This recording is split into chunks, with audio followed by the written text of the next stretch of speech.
Ouch! Let me have a try. You're leaving Islam for emotional reasons. Well, I've done all I can do.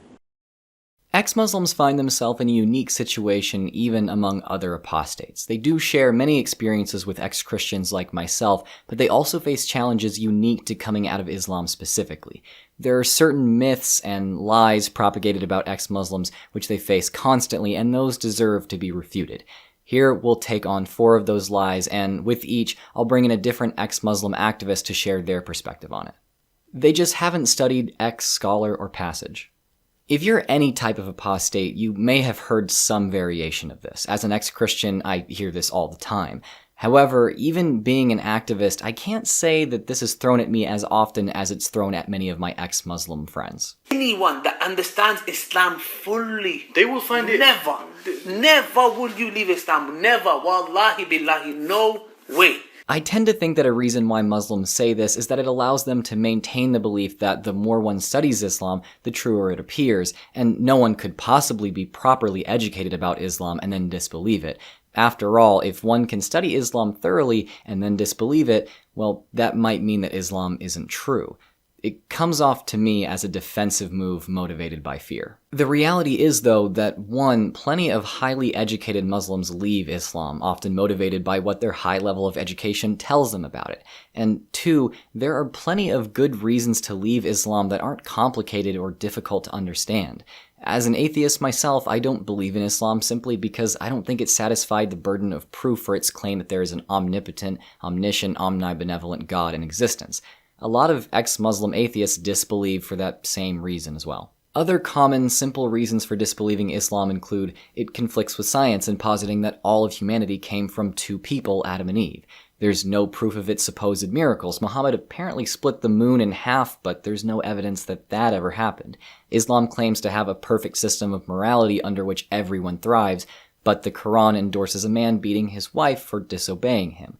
Muhammad was supposedly the perfect moral role model, but he consummated his marriage to a 9-year-old child. It doesn't take much to understand why all of those things are a problem for a supposedly perfect religion. Finally, I'll have Imtiaz Shams weigh in on this, but before I do, let me remind you that many Muslims demand that all ex-Muslims have an extremely high level of education before leaving Islam, but require basically no education of new converts. All they have to do is say they believe it, say the Shahada.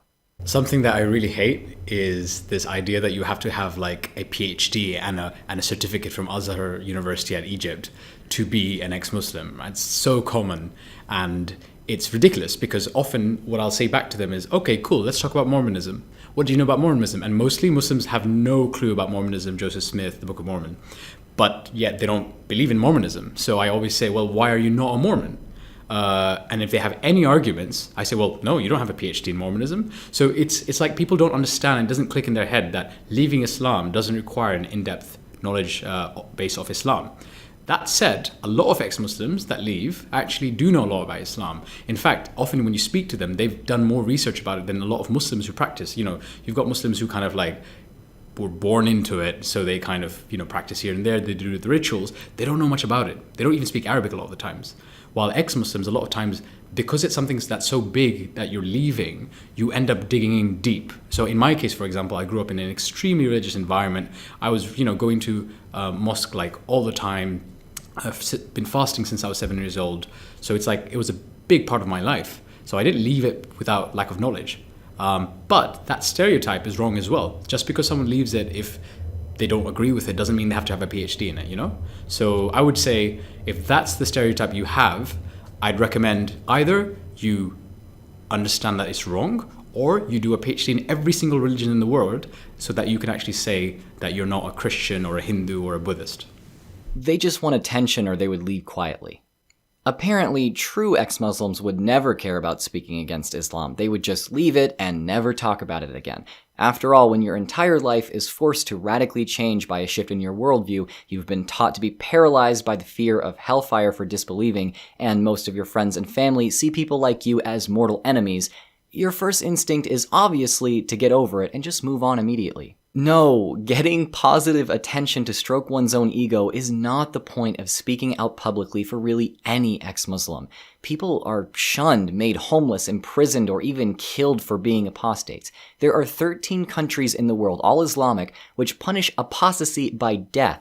It's incredibly easy to see with the slightest bit of empathy that ex-Muslims might have reasons for speaking out which have nothing to do with them being praised. Many in that community want nothing but to be themselves and live. Consider that maybe ex-Muslims speak out against Islam because they feel it oppresses women. Maybe they speak out against it because it motivates their own families to disown them. Maybe it's because it prompts governments to execute those who believe differently. Maybe ex-Muslims stick together and praise each other because no one else will do that for them. Supporting Islamic doctrine and then claiming ex-Muslims just want attention is like cheering for a family to be ripped apart and then mocking the most isolated member of that family just for trying to pick themselves up again. Now, to give her perspective as an ex-Muslim who is charged with this accusation constantly, here's Zara K. What kind of attention are we talking about? Most of it has always been negative and a backlash. I think more often we have a lot to lose than we have gained with that attention. A lot of times our families are the ones to shun us away. Our friends don't talk to us. It's not the right kind of attention that we even get. It's mostly negative and it's toxic. Just even in the online world or even in person, people just have this vile idea of what ex-Muslims are like. Most people, when they come out, it is to find other people like them, to find a community versus actually that attention that they get. Sure, if I see another ex-Muslim tweeting that she's an ex-Muslim and she just came out, I'm going to go out there and celebrate and make sure she's okay because I know how hard it is. So I guess in that way, ex-Muslims do give other ex-Muslims that attention and comfort and be their family. For us, it's mostly about building a community and supporting each other. They left so they could get fame and money. This accusation is just slightly different from the last, but my friends and I had to include it because it's so common and so absurd. To think that there's more money involved in being an ex-Muslim than in being an evangelist for Islam ignores clear evidence to the contrary. The ludicrously popular Zakir Naik sells out arenas for his preaching. He has his own TV network called Peace TV. Even on a totally different level of exposure, the pattern is still clear. Ali Dawah and Mohammed Hijab, both apologists and YouTubers, have run several extremely successful giving campaigns in recent years. One example is that in a singular campaign in 2018, they raised over 25,000 British pounds for their own ministry. In the same year, my activist friends and I, including many ex-Muslims, raised money for ex-Muslims in North America, and we raised $5,000. Also, if I'm not mistaken, didn't both Ali Dawah and Mohammed Hijab just make multiple videos a couple months ago about a family using Islam to make money? We are absolutely sure that he apostated from the religion of Islam at least one time. At the same time, of course, he's profiting from Islam and from Muslims. Yes, he's profiting from Islam and he's profiting from Muslims doing ruqya services, £300, £400. Crook! Wallah, you're a crook.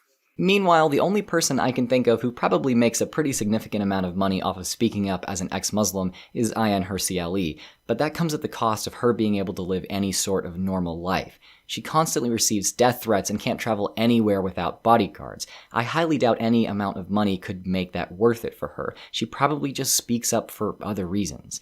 As for lesser-known activists, there's basically no money involved. I know this because my platform and income when speaking against Islam online is a good deal larger than most ex-Muslims. And guess what? It's really not that great. I make YouTube videos full-time, and if I only made videos about Islam, my channel would probably either get fully demonetized, I'd make nothing, or I wouldn't be able to make enough to even consider this a job. My point in all of this is not to accuse any of the people I've mentioned of unethically profiteering off of Islam or their ministries, or to paint ex-Muslims as morally superior. All I mean to demonstrate is that much of the time, money and recognition is not easily found in speaking against Islam, and that it might actually be more easily found in speaking for it. To give her perspective on this, here's Marwa, aka Mimsy Vids.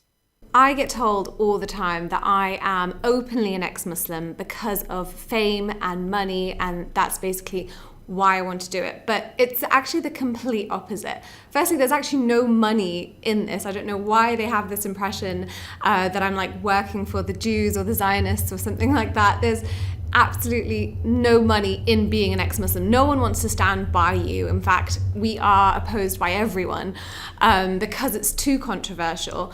And the fame, it's the complete opposite. If anyone does recognize us, it's usually for negative reasons. And the amount of hate we get completely trumps any sort of positive fame that we might get or that people expect we would get. Most of the time, Muslims that leave their religion become shunned by their families and don't actually have anyone to stand by them. And they actually have to go to organizations and get help because it's such a traumatizing experience to be abandoned by everyone. So to say that I'm doing it for fame or money or power or anything positive in that way, it's always the complete opposite of what an ex-Muslim actually experiences. They leave to gain acceptance from white or Western people. This takes a complex issue having nothing to do with race and oversimplifies it into an issue that's only about race. Having come out of my family's fundamentalist Christianity, I've seen how difficult it is for some people to accept that their loved ones have made a calm, rational decision on leaving religion rather than a frantic, emotional one. However hard it is, though, there's no excuse for hearing someone's reasons for leaving religion, refusing to believe them, and then completely fabricating different reasons why you think they left. If someone tells you about the scientific, moral, or philosophical reasons they left Islam, and you then posit that they just left to please white people, or anyone else really, you're not listening. If someone leaves or joins a religion just because of some kind of racial pressure, that is a problem. That person has probably been unethically coerced. If you agree, realize that coercion can go either way. People shouldn't leave Islam to please or fit in with another race. Likewise, though, no one should ever be pressured to be Muslim to please or fit in with their own. Waleed from the channel Vidu Vids asked to speak on this subject, and I think his input is vital to this conversation. One of the main criticisms that I receive personally is that you only left Islam to please white people. Firstly, that is actually quite a racist statement to make, and it's actually completely incorrect. Thinking for yourself, studying and analyzing the data and information is something which every human being should do, not only with religion, but with any given subject. Why is it that if I come to a different conclusion to you, I am now trying to please the white man, trying to please my white masters? If anything, this is quite a colonial way of thinking. And the people that actually make these kind of statements are themselves in a colonial mindset, that they still view the white man, the white people, white countries as their masters, and they can't agree with them. Firstly, white people are Muslims, are Christians, are atheists. White people disagree on many different issues. White people don't have one way of thinking. Secondly, people from brown or black backgrounds can also disagree and come to their own conclusions. Thinking for yourself is not a white thing, it's not a European thing. Thinking for yourself is something which everyone should do and should not be seen as white or black or colonial or slave. Think for yourself, guys. Anytime I speak on misconceptions about any group, be it ex-Christians, ex-Muslims, or atheists in general, I identify the root of the problem as a lack of empathy. I think that still stands here. Whatever your motivation, whether you want to support ex-Muslims, simply understand them, or even lead them back to Islam, the only way forward for you is to hear them out. If you care about anything more than stroking your ego by mocking them or putting them down, then take this recommendation to heart. Set your preconceptions aside and just listen. Thanks for watching. I've been Drew of Genetically Modified Skeptic. A huge thank you to all my friends who joined me in this video. You can find links to all of their channels and social media in the description. I highly recommend following and supporting in whatever way you can every one of them. As always, go ahead and subscribe, check out my Patreon, follow me on Twitter and Facebook at GMSkeptic, join my Discord, and until next time, stay skeptical.